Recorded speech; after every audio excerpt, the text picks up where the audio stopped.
Clare Smyth is one of the world's leading chefs.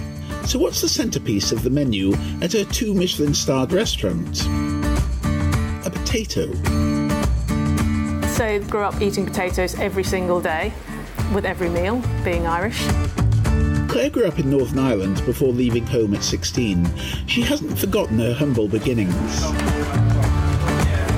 My family are potato farmers, and the potatoes, they farm right by the ocean, so it takes all of that minerality from the soil, so it's very much the land and the sea. It's kind of quite a classic in a way with a beurre blanc as well, but it's satisfying, homely, it's who I am, it's simple.